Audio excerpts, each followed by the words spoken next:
जय हिंद बच्चों। जैसे कि प्रीवियस जो हमने लेक्चर लिया था उसमें हमने क्लियर किया था कि स्पीड और वेलोसिटी में क्या डिफरेंस है। स्केलर और वेक्टर क्वांटिटीज़ का जो डिफरेंस है वो हमने क्लियर किया था। जैसे कि कल बताया भी था कि स्पीड आपकी सिर्फ मैग्नीट्यूड कंसिस्ट करती है और डायरेक्शन डिस्टेंस पर डिपेंड करती है। वेलोसिटी में मैग्नीट्यूड और डायरेक्शन दोनों होते हैं और डिस्प्लेसमेंट पर डिपेंड करती है। तो अगर हम स्टडी करें वेलोसिटी की डेफिनेशन की तो उसमें क्लियरली दिया हुआ है। मैं बताता हूँ आपको। It is defined as the rate of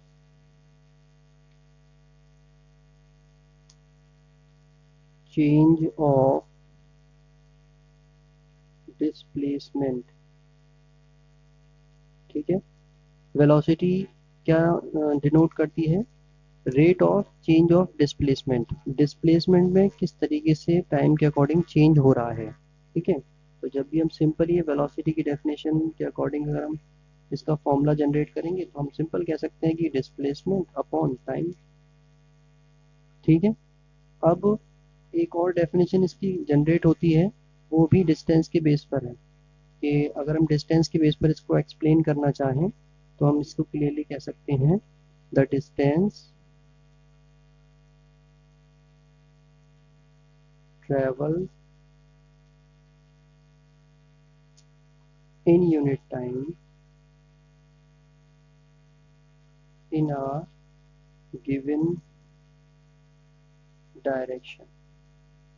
देखिए यहाँ पर इस वर्ड का बहुत इंपॉर्टेंस ही है और इस वर्ड की वजह से ही डेफिनेशन में डिफरेंशिएशन क्रिएट हो जाता है कि डायरेक्शन यहाँ आपने पुट कर दिया। तो इसका मतलब क्या कहना चाह रहे हैं ये कि अगर कोई भी बॉडी किसी एक पर्टिकुलर डायरेक्शन में जा रही है और एक यूनिट टाइम में जो डिस्टेंस ट्रेवल कर रही है उसको हम क्या कहते हैं? वेलोसिटी। यहाँ डायरेक्शन की वजह से डिफरेंशिएशन क्रिएट हो जाता है।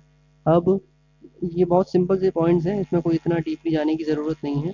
एक बेसिक आपको बताया जाता है 9th क्लास में, उसके बाद ये सब कुछ एडवांस होगा 10th या 11th 12th में जाके। तो मैं आपको इसीलिए सिर्फ और सिर्फ बेसिक बता रहा हूँ ताकि कॉम्प्लिकेटेड ना लगे, वरना फिर इतना कॉम्प्लिकेटेड हो जाएगा कि समझने में फिर बहुत दिक्कत होगी।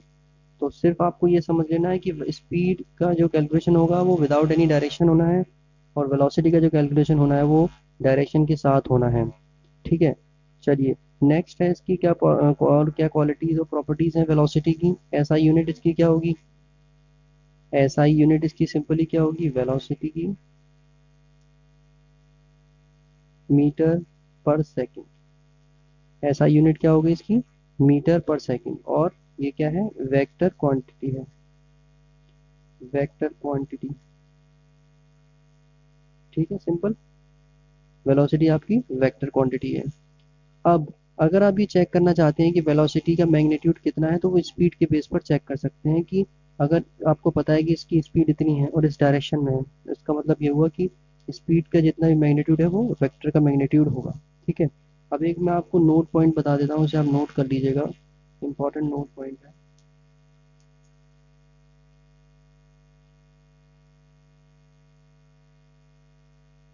देखिए, अगर आपको किसी भी ऑब्जेक्ट की जो स्पीड है वो मीटर पर सेकंड में दी हुई है बट आपने कन्वर्ट करना है उसे किलोमीटर पर आवर में, तो आपने क्या करना होगा? जितनी भी मीटर पर सेकंड की जो स्पीड है उसके अंदर मल्टीप्लाई करना होगा किसका? 18/5 का मल्टीप्लाई करेंगे तो ये किस में कन्वर्ट हो जाएगी? किलोमीटर पर आवर में। ठीक है, अब इसी चीज़ को अगर हम रिवर्स कर दें कि अगर आपको स्पीड दी हुई है किलोमीटर पर आवर में, उसे कन्वर्ट करना है मीटर पर सेकंड में, तो आपने क्या करना है? इस क्वांटिटी में जो भी स्पीड दी हुई है 50 किलोमीटर पर आवर या 100 किलोमीटर पर आवर, तो इसको कन्वर्ट करने के लिए आप क्या करेंगे? 5/18 का मल्टीप्लाई कर देंगे इस क्वांटिटी में और वो कन्वर्ट हो जाएगी मीटर पर सेकंड में। ठीक है, तो ये एक सिंपल सा एक नोट पॉइंट था जिसे आपको याद रखना है, न्यूमेरिकल में बहुत इंपॉर्टेंट है, काम आएगा। चलिए नेक्स्ट चलते हैं हम टाइप्स ऑफ वेलोसिटी। प्रीवियसली हमने पढ़े थे स्पीड के टाइप्स, आज हम पढ़ेंगे वेलोसिटी के टाइप्स। वेलोसिटी के टाइप्स जो हैं आपके वो भी समथिंग स्पीड के टाइप्स की तरह ही हैं, थोड़ा थोड़ा सा डिफरेंस आएगा बस। इसमें देखिए सबसे पहला है यूनिफॉर्म वेलोसिटी। देखिए यूनिफॉर्म वेलोसिटी जैसे आया था यूनिफॉर्म स्पीड, वैसे ही है यूनिफॉर्म वेलोसिटी। ठीक है, मैंने पहले भी बताया था आपको डिफरेंस कहाँ क्रिएट हो जाता है, बस डायरेक्शन वर्ड आने पर। अब नेक्स्ट इसका दूसरा इसका ये नेम है वो दिया जाता है कांस्टेंट वेलोसिटी। एक दूसरे नाम से इसको जानते हैं वो है कांस्टेंट वेलोसिटी। चलिए इसकी डेफिनेशन सिंपल ही है, if a body cover equal distance in equal time interval of time in a given direction, मैंने कहा था डायरेक्शन वर्ड आएगा in a given direction, then it is said to be moving with constant velocity. Simple है, body ने क्या करा, equal distance equal time interval में, equal time interval में कवर अप कर लिया। ठीक है, equal distance equal time interval में कवर अप कर लिया। देन उसके बाद एक टर्म क्या है, in a given direction, in a given direction, एक गिवन डायरेक्शन में कवर अप किया है। ठीक है, तो ये एक सिंपल डेफिनेशन हो गई यूनिफॉर्म वेलोसिटी की। इक्वल टाइम है, इक्वल डिस्टेंस है, बट क्या है, एक और कमेंट इसमें क्या दिया है इन्होंने कि एक डायरेक्शन उसका स्पेसिफाई है, जो उन्होंने स्पेसिफाई किया हुआ है। स्पीड की डेफिनेशन में भी आपको देखो ये मिला था कि इक्वल डिस्टेंस है, इक्वल टाइम इंटरवल है, बस ये पॉइंट नहीं था हमारे पास गिवन डायरेक्शन का। सेम अब इसकी नेक्स्ट जो पॉइंट आएगा, इसका टाइप जो आएगा वो क्या होगा, non uniform velocity. Non uniform velocity. अब नॉन यूनिफॉर्म वेलोसिटी की बात करूं अगर मैं, तो वो भी यही पॉइंट देने वाला है। क्या पॉइंट देगा, जैसे कि हमने नॉन यूनिफॉर्म स्पीड में बात करी थी, नॉन यूनिफॉर्म को एक दूसरे नाम से जानते हैं, वो है इसका वेरिएबल वेलोसिटी। वेरिएबल वेलोसिटी इसका एक दूसरा नाम हो गया। अब डेफिनेशन क्या है इसकी, does not body does not cover equal distance in equal time interval. ठीक है, इन अ गिवन डायरेक्शन, किसी एक गिवन डायरेक्शन में जो उसने दे रखी है क्वेश्चन में कैसे भी, उसमें body equal distance equal time interval में कवर अप नहीं करेगी एक गिवन डायरेक्शन में। ठीक है, तो हम इसको कैसे कह सकते हैं कि unequal unequal distance in unequal time interval. ठीक है, या फिर हम कह सकते हैं इक्वल टाइम इंटरवल में, ये दोनों चीज़ें डिफर करेंगी, हम इसको सीधे क्या कहेंगे, इक्वल टाइम इंटरवल में अनइक्वल डिस्टेंस ट्रेवल करेगी, but in a given direction. Given direction, एक डायरेक्शन डिफाइन होगा उसका, इन डायरेक्शन में क्या करेगी वो बॉडी, अनइक्वल डिस्टेंस ट्रेवल करेगी इक्वल टाइम इंटरवल में। ठीक है, तो ये हो गए आपके फिलहाल दो टाइप। चलिए नेक्स्ट जो टाइप है इसका वो देखते हैं। देखिए नेक्स्ट टाइप इसका क्या होगा, average velocity. Same previously average speed के अकॉर्डिंग यहाँ पर इसका वर्ड आ जाता है एवरेज वेलोसिटी। तो देखिए एवरेज वेलोसिटी को हम किस तरीके से डिफाइन करेंगे, it is define as the ratio of total displacement to the total time taking for the displacement. ठीक है, इसको आप नोट कर लीजिए इसके लिए, the ratio of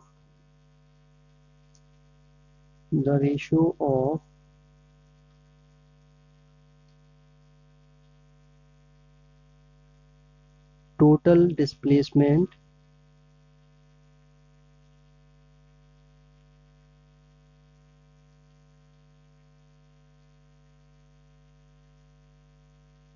to the total time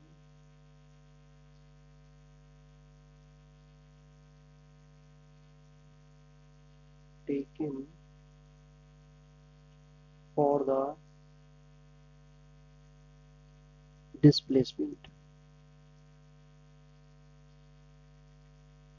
ठीक है, ये क्या है, एवरेज वेलोसिटी एक रेशियो है टोटल डिस्प्लेसमेंट का, उस डिस्प्लेसमेंट को कवर अप करने में कितना टाइम उसको लगा, उसके उसके लिए दो चीज़ों का रेशियो है, total displacement and the time taken to cover up the displacement. ठीक है, अब इसको डिनोटेशन का क्या रहता है, इसका डिनोट करने के लिए हम इस v का ही यूज करते हैं, बट यहाँ क्या हो जाता है, एक इस तरीके से एरो लग जाता है जो डिनोट करता है that this is the vector quantity, this is the vector quantity. इस डिनोट करता है कि ये वेक्टर क्वांटिटी है। या तो आप इसे वी ए जी से डिनोट कर देते हैं, वी एवरेज हो गया, ठीक है, या फिर आप चाहें तो उसको डायरेक्टली वी से भी डिनोट कर सकते हैं, ये भी एक इंडिकेशन है वेक्टर क्वांटिटी का। तो अब इसको अगर आप देखना चाहें तो सिंपली इस तरीके से इसको फॉर्मूले के अकॉर्डिंग भी रख सकते हैं। Average velocity V A, V is equal to displacement upon time. Displacement भी आपकी एक वेक्टर क्वांटिटी, तो उसको डिनोट करने के लिए हम एस का यूज़ करते हैं और यहाँ वेक्टर का साइन लगा देते हैं, ये टाइम हो गया। इस तरीके से आप वी ए वी को डिनोट कर सकते हैं, ठीक है। ये हो गया आपका average velocity.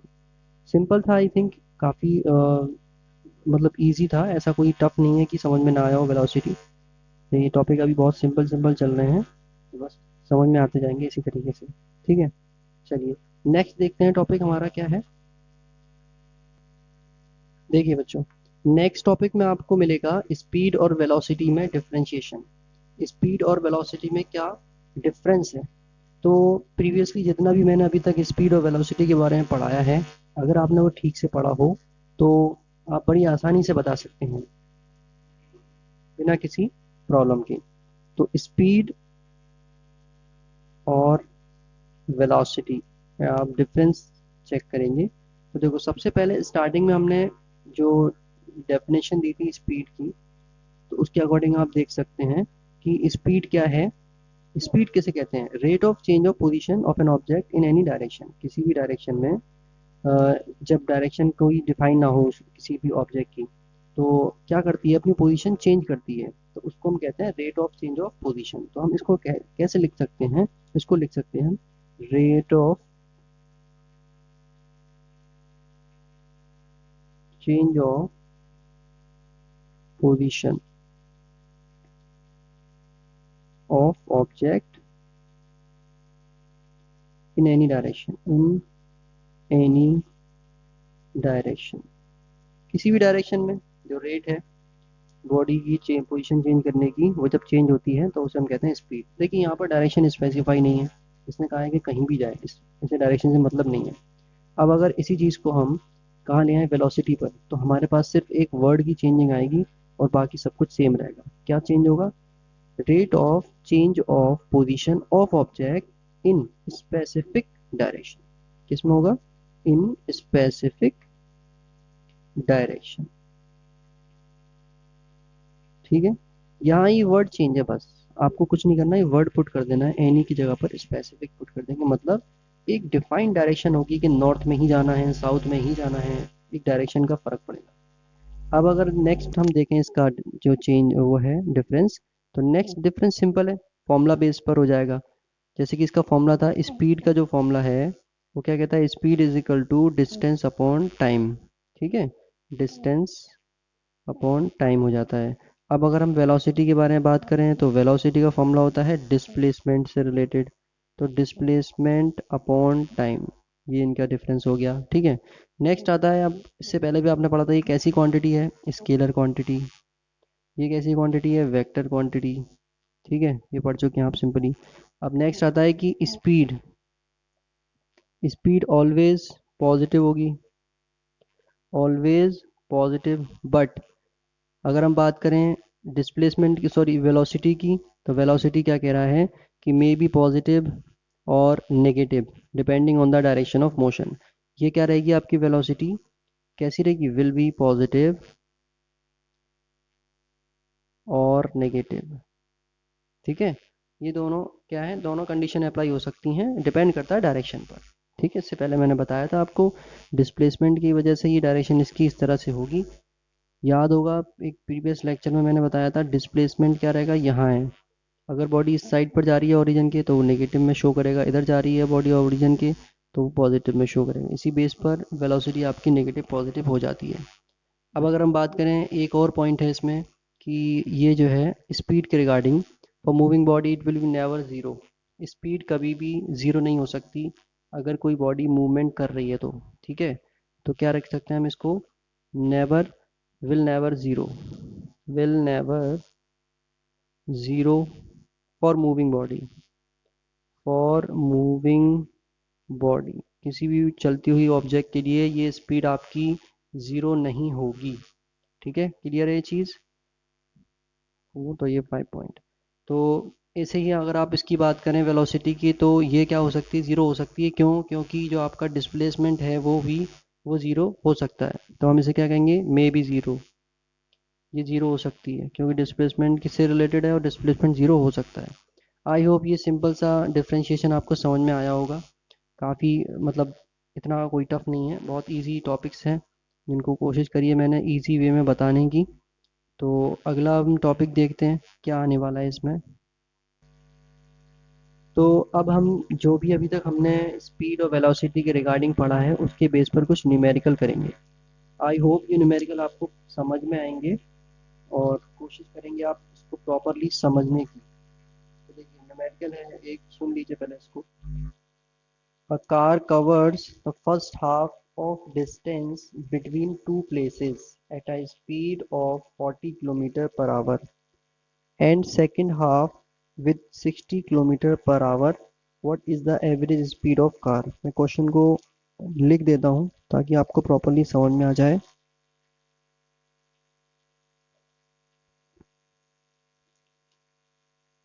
A car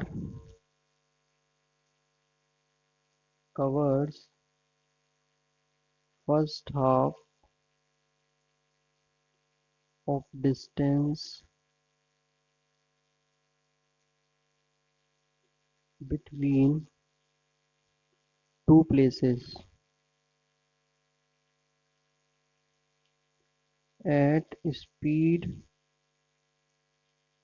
of 40 kilometer per hour and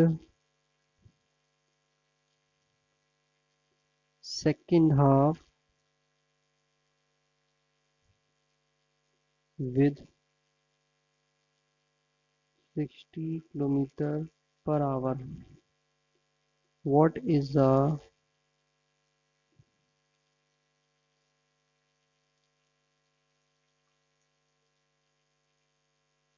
average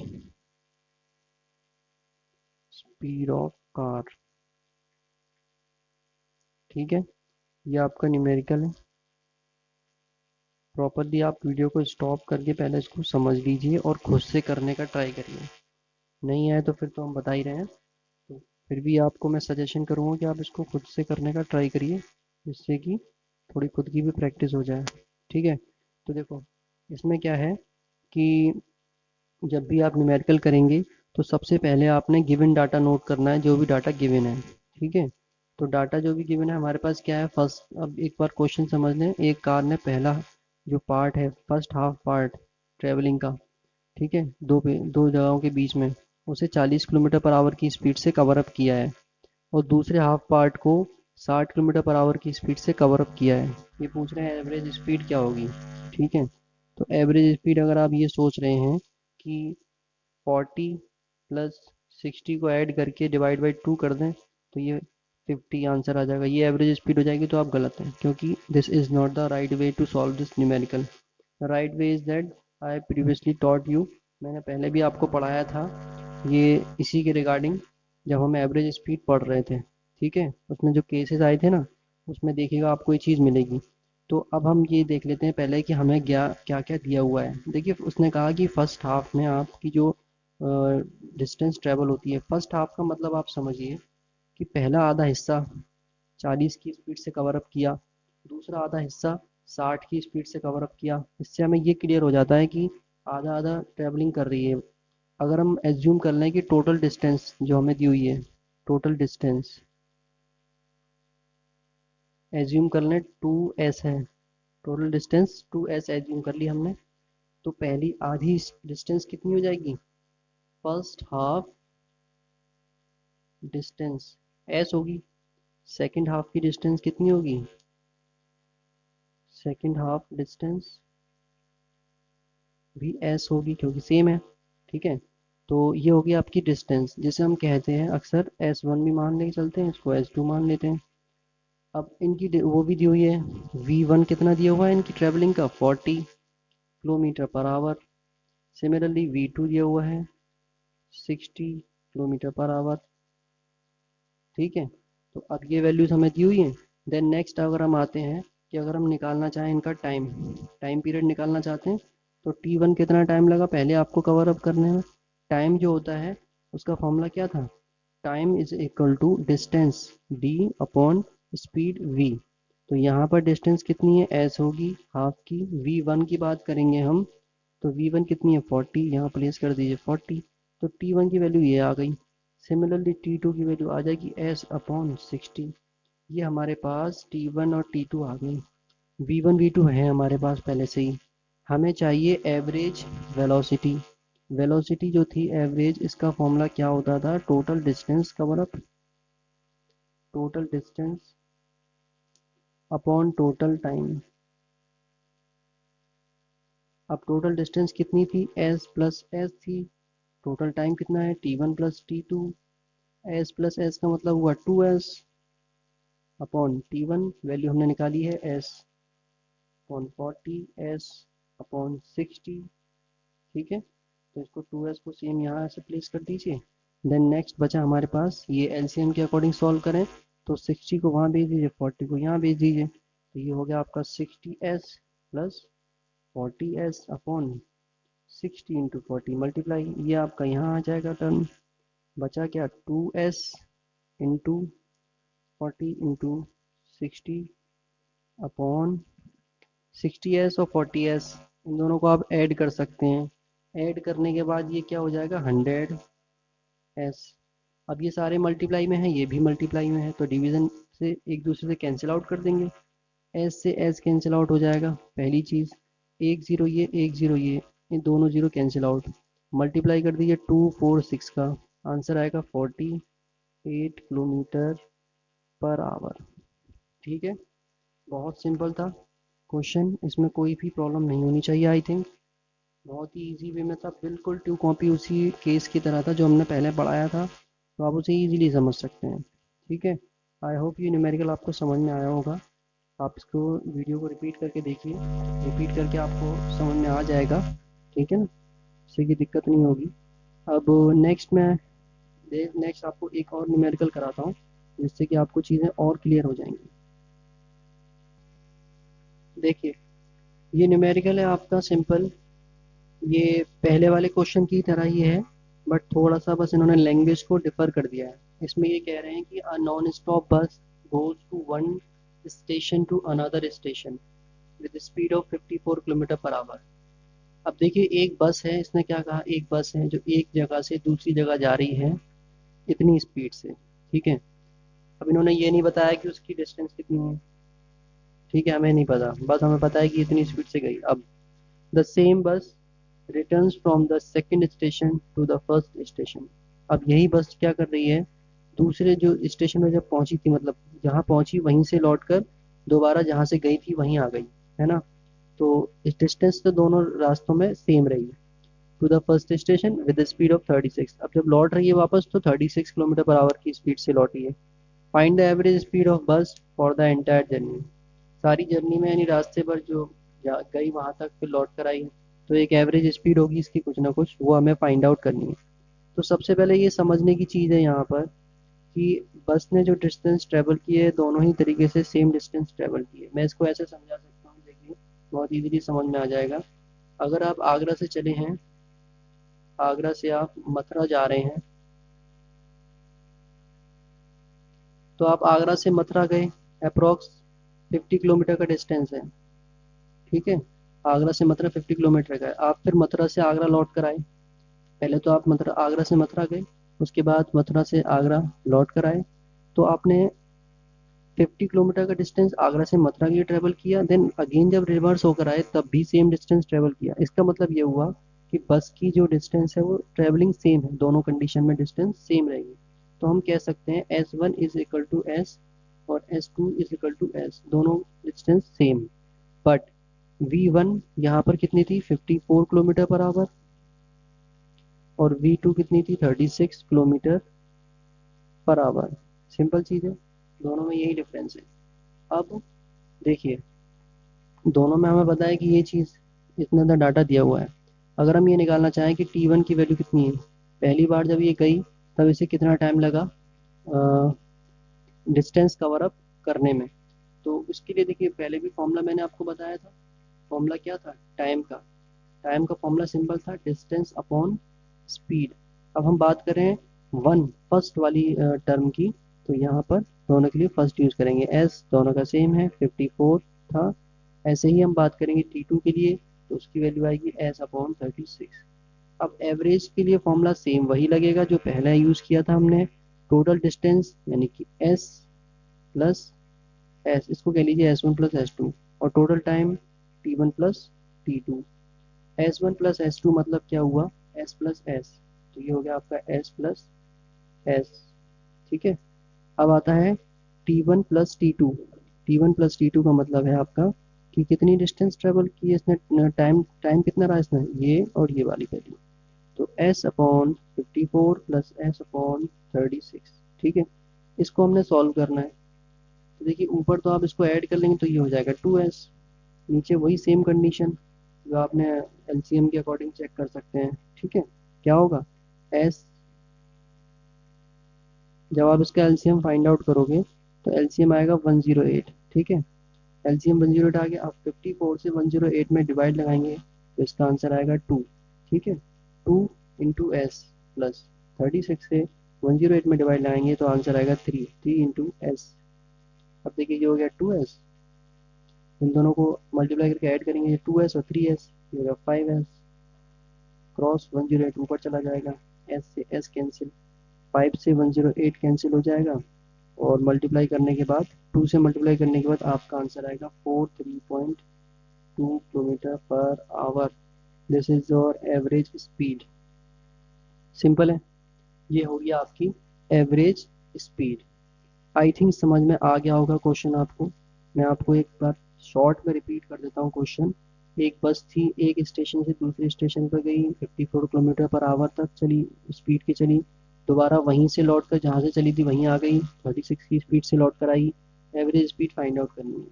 पूरे रास्ते में जितना गई थी उतनी लौट कर आई है, इस तो इसकी डिस्टेंस सेम रहेगी, इसलिए S1 और S2 सेम। वेलोसिटी का डिफरेंस था वो हमने लिख दिया। टाइम निकालने के लिए डिस्टेंस अपॉन स्पीड का फॉर्मूला लगता है, वो हमने पुट कर दिया दोनों रास्तों के लिए। अब एवरेज के लिए हमें बताया था total distance upon total time लिखा जाता है, वो हमने लिख दिया। अब वैल्यूज को पुट करा, इसका एलसीएम निकाला गया है, 108 आया। डिवीजन करके ये सब वैल्यू सॉल्व करने के बाद आंसर आया 43.2। एस से एस कैंसिल हो गया। ठीक है, तो ये एक सिंपल तरीका था। आई होप ये समझ में आ गया होगा आपको। तो मैं उम्मीद करता हूँ कि अब तक जितने भी लेक्चर चल रहे हैं वो आपको समझ में आ रहे होंगे, और नहीं समझ में आ रहे हों तो आप मुझसे डायरेक्टली कांटेक्ट कर सकते हैं, कमेंट के जरिए से पूछ सकते हैं। और कोई टॉपिक ऐसा है तो उसको आप नोट करके लिख लीजिए अपने नोट्स में, और जब क्लासेस कंटिन्यू होगी तो हम इसको डिस्कस कर लेंगे। ठीक है, तो मिलते हैं फिर, चलें अगले लेक्चर में, अगले पीरियड में। Have a nice day.